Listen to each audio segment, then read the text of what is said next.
Started.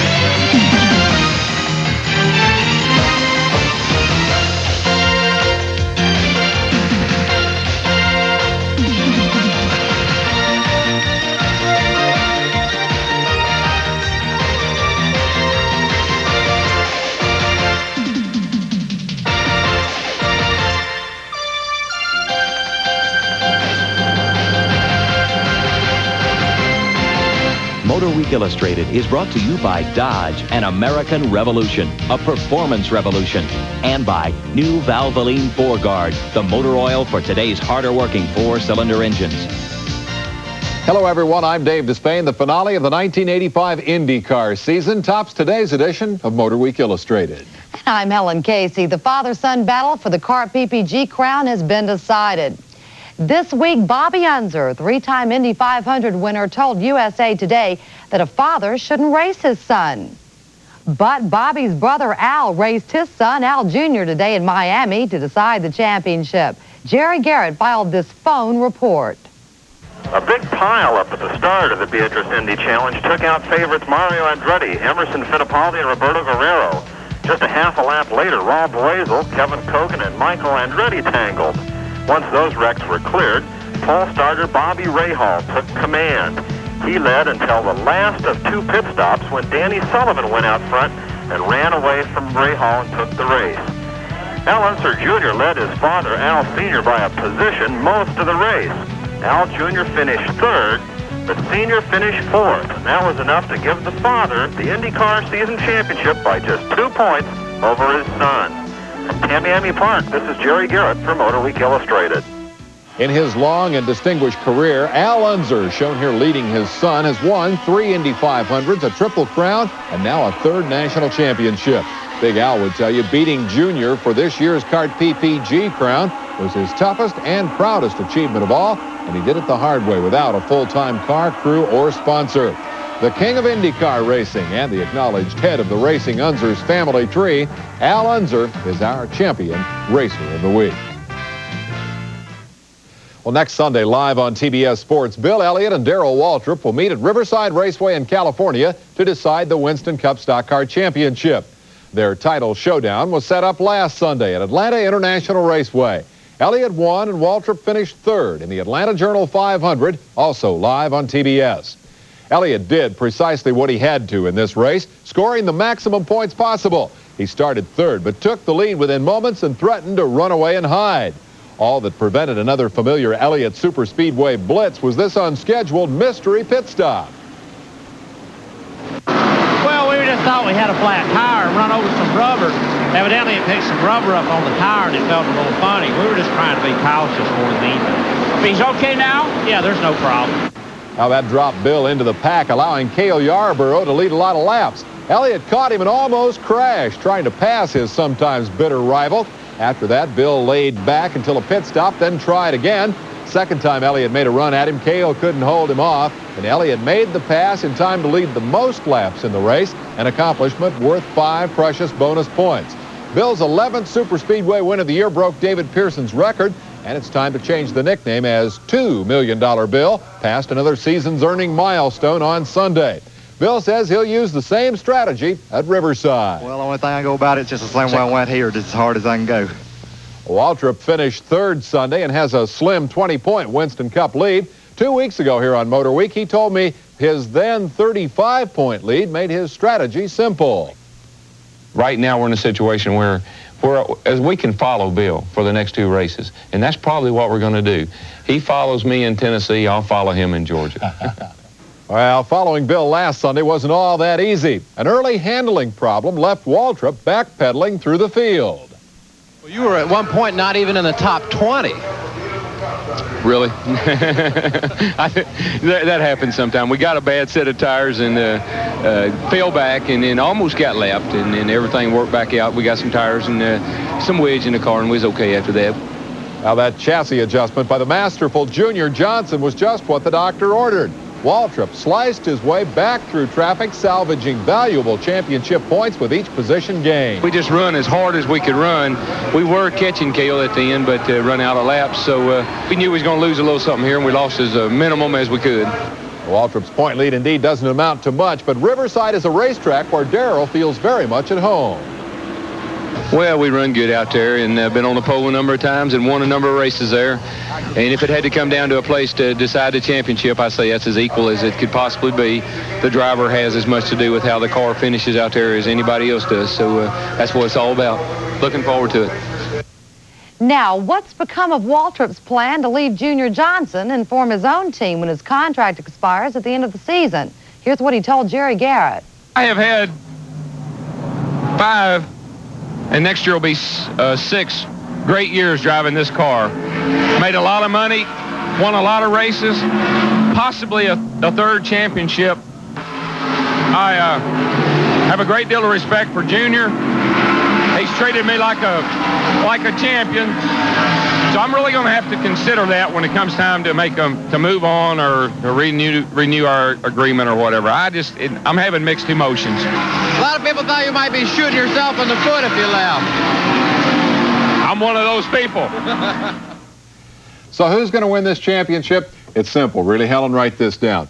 If Bill wins the race, Darrell can run 3rd and be champion unless Bill leads the most laps, in which case Darrell has to finish 3rd and lead a lap. But if Elliott finishes 2nd through 6th, then Waltrip can finish 5th through 9th. And if Elliott is 7th through 12th, Darrell can be 11th through 14th. And if Bill is 13th through 20th, then Waltrip can finish anywhere from 18th back to 25th. But if Darrell wins or finishes 2nd, he'll be the champion no matter what happens. Tell you what, Dave, I'll just watch it on TBS to find out who does what. We'll be right back.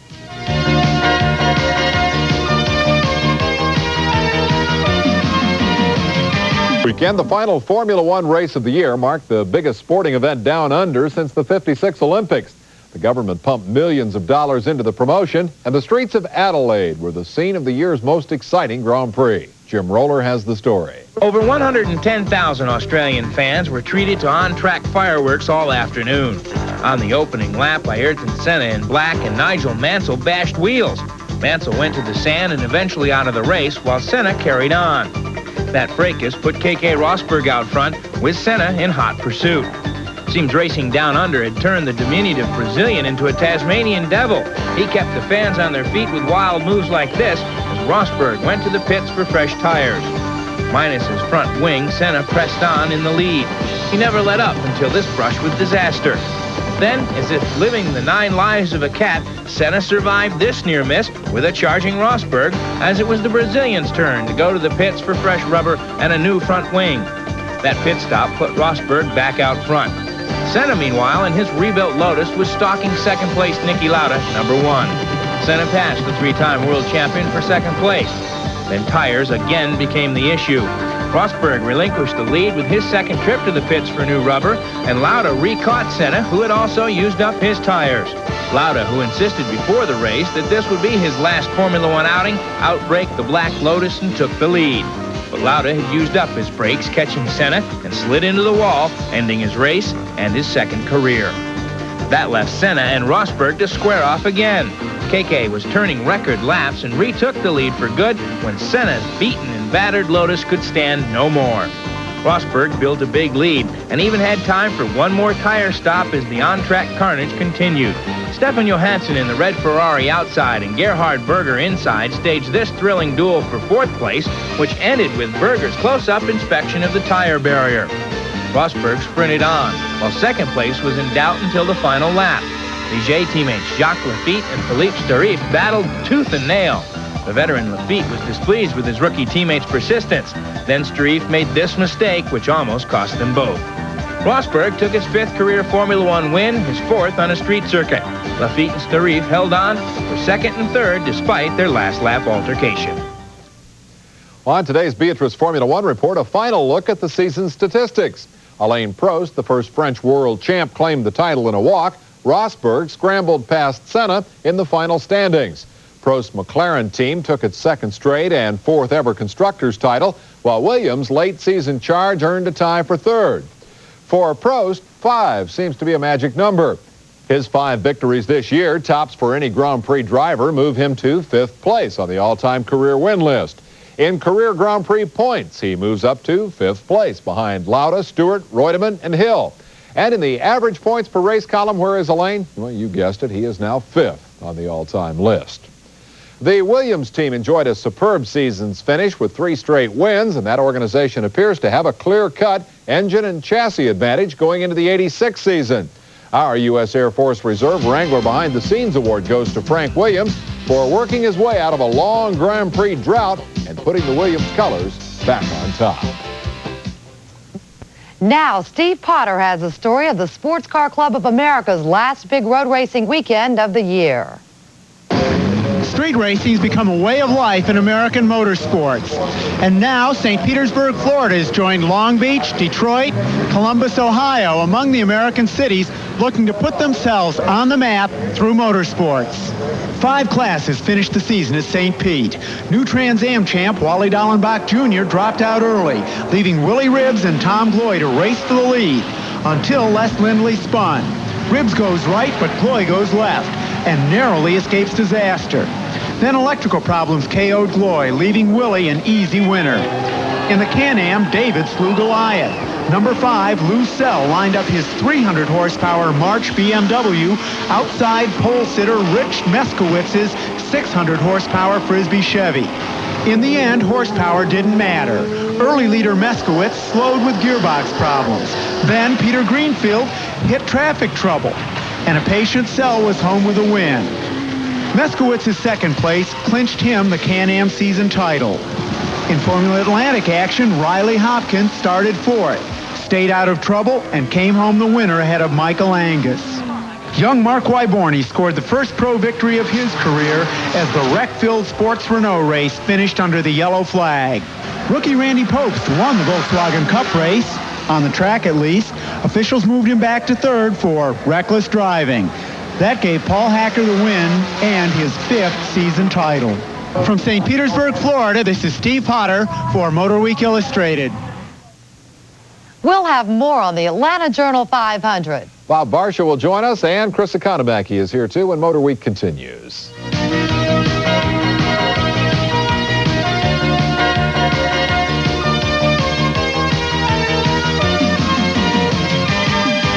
Last Sunday's Atlanta Journal 500 was something of a mixed bag for stock car racing's Petty family.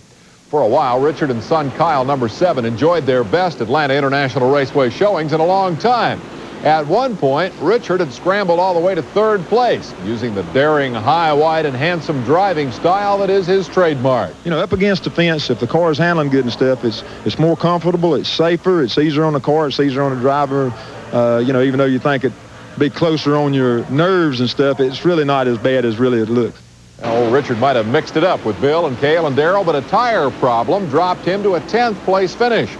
The younger Petty was running 3rd when he got hit in turn 3. He suffered a wrenched knee and bit his tongue rather badly, and that prompted Kyle's father to place his tongue firmly in cheek and observe. That'll teach the kid to keep his big mouth shut. Bob Barsha joins us now. Bob, it's been a while since we checked in with the drag boat fraternity. Indeed it has, Dave, and what better place to catch up than at the International Hot Boat Association World Finals run last weekend. A big crowd turned out at Arizona's Firebird Lake last weekend for the IHBA World Finals. Racing a drag boat is really pretty simple. Just put it in gear, creep forward with one eye on the clock and the other on the competition, and when the green light flashes, put your foot down.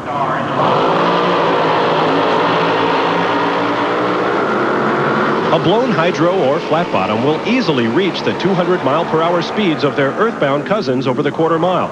And there are other similarities. Watch the outside lane as the blower goes pop. Here are the top finishers at Firebird. Despite all the fireworks, there were no injuries, and a fast time was had by all.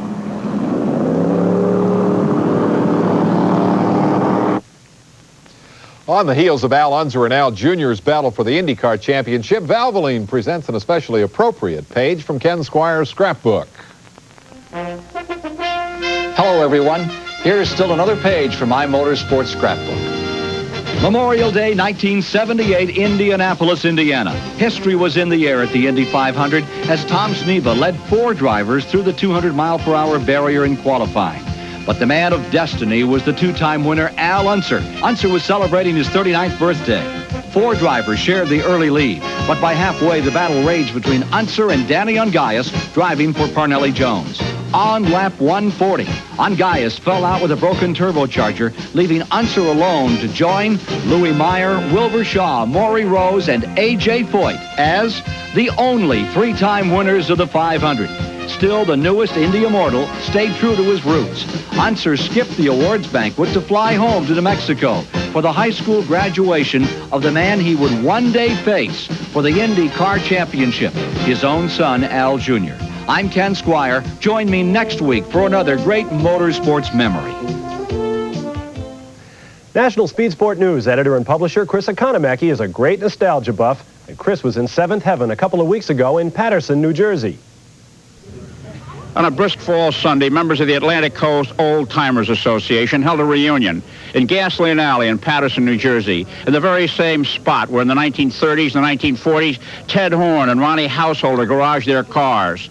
They looked over old racing cars, magnificently restored, a Ted Horn Offenhauser, a Bob Swanson Midget Offenhauser. Swanson thrilled fans at Madison Square Garden Bowl in New York City in the mid-30s, and Ted Horn kicked up dirt on half-mile tracks throughout the eastern half of the United States in this very car. I asked Gordon White, the historian of the Atlantic Coast Old Timers, why such a renaissance exists in old racing cars today. Well, Chris, I think partly it's the Walter Mitty and all of us wanting to sit behind the seat of a car that really raced. It's also a great deal more interesting to have a race car than a Model T, basic black Model T. If you're into car restoring, a race car is a lot more exciting, a lot more interesting piece of equipment. The fans are pouring over the cars. Who built them? Who drove them? Who worked on them? It was a big day for people who like racing history. Chris Economaki for Motorweek Illustrated. Chris would appreciate this. In Britain last week, the annual London to Brighton vintage car run for 1905 and earlier models. Tom Merrick drove the 57-mile course in a 1902 Daimler Benz. He arrived nearly an hour ahead of his nearest competition.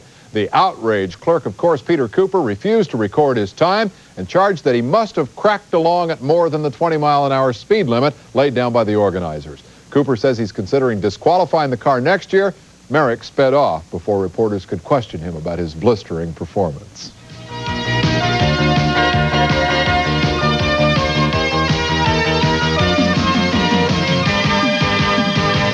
Bob, the Winston Cup Stockers weren't the only racers in action here in Atlanta last weekend. That's right, Dave, nor the only fans. There was a big crowd, a big win, and a big birthday party last weekend. The first visit by Wing Sprint Cars to Dixie Speedway in Woodstock, Georgia. A four-across outlaw-style fan salute greeted the 5,000 on hand for the Winged Warriors, but when they got down to business in the 40-lap main, Jack Hewitt in number 63 ran away and hid. Hewitt's teammate Charlie Swartz found out on lap 2 that you need all four wheels on these things to make them work, but even the healthy cars couldn't handle Hewitt, whose only scare came on the last lap. Watch as Jack dives into the clubhouse turn, only to find West Virginia's Chuck Ward spun out and blocking the path in front of him. Quick evasive action gets Hewitt safely around, and he coasted in from there to collect $5,000 in first-place money. But Hewitt wasn't the only man of the hour. He was joined in victory lane by his car owner, J.W. Hunt of Florida, who was honored for years of support of sprint car racing on the occasion of his 65th birthday. Now, last Saturday's 300-mile ARCA race at Atlanta International Raceway was hard on comeback stock car drivers. Ken Reagan, whose career was in doubt when he broke his neck at Talladega, spun on the front chute. He was hit by Bob Penrod, who went end over end down this same straightaway last fall. First impact wasn't too bad, but then Bill Venturini plowed into the back of Penrod. Remember, Venturini recently healed from multiple fractures that he suffered in a crash at Pocono, Pennsylvania. All three of those drivers were bruised, but okay. The forgotten man in the 85 Winston Cup title chase is Harry Gant, who had a slim mathematical shot at the championship going into last Sunday's race. Harry and his Skull Bandit, number 33, started the Journal 500 from the pole, but he soon found himself in serious trouble. He had a tire problem that slowed him dramatically. Gant had to make an unscheduled pit stop that eventually dropped him a lap behind. Now watch the restart carefully. You decide whether Harry's attempt to unlap himself constituted jumping the flag. The officials said it did, and they brought Harry in for a one-lap consultation penalty that contributed to his 8th place finish. Harry and car owner Hal Needham said they didn't jump any flag, and they've appealed. And Darrell Waltrip is finishing his season strong, but his teammate Neil Bonnett is struggling. Bonnett said his engine for last month's Charlotte race was built from used parts, and that's why it blew up. Well, at Sunday's Atlanta race, Neil sang a little different tune. A three-time winner here. He ran all day but finished 12th. So we asked him if he's getting shortchanged by the Junior Johnson team. The deal with Darrell in the championship right now, you know, they're going with a brand new motor every race, and that's the way it should be doing. Darrell's leading in the national championship. If I was in that position, they'd possibly be doing the same thing with me. I get good engine parts, good pieces for my car week after week, and if we don't win races, it's not because we don't have the parts. Junior gives us good stuff to race with. Well, as Darrell Waltrip and Bill Elliott head for their California showdown next weekend, it's worth noting how they've both fared at Riverside.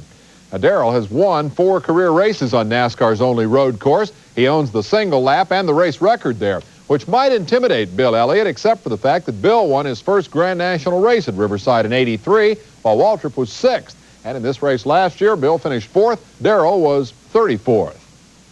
Whoever wins the race and/or the championship, you'll see every exciting lap of the action live here on TBS Sports. We'll take to the air next Sunday afternoon at 2:05 Eastern Time with complete coverage of the Winston Western 500 and the climax of the Grand National Stock Car Campaign. Well, that's it for today. We'll have 2 editions of Motor Week next weekend. Willie T. Ribbs will be here Friday night at 10:35 Eastern, right after the NBA, and Saturday at our usual time, 5:35. Congratulations again to Suzanne Jacobson, who won our Motor Week sweepstakes and will be the guest of Motor Week and Piedmont Airlines next weekend at that Winston Cup finale at Riverside. We're going to leave you today with the names of all the folks who won Terry Labonte racing jackets in the Motor Week sweepstakes. I'm Dave Despain for Bob Varsha and all of us here. We'll see you next week.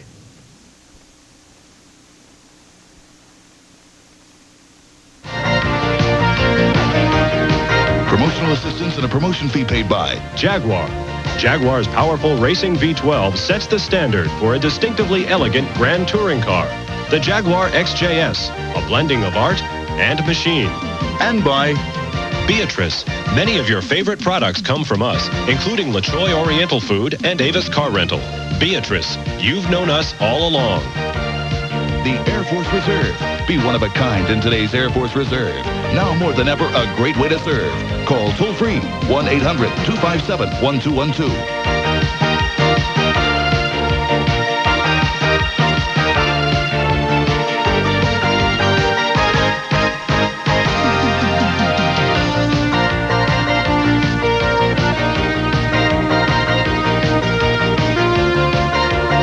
Motorweek Illustrated was brought to you by Dodge, an American revolution, a performance revolution. And by Coors, the beer with a difference worth tasting. Coors is the one.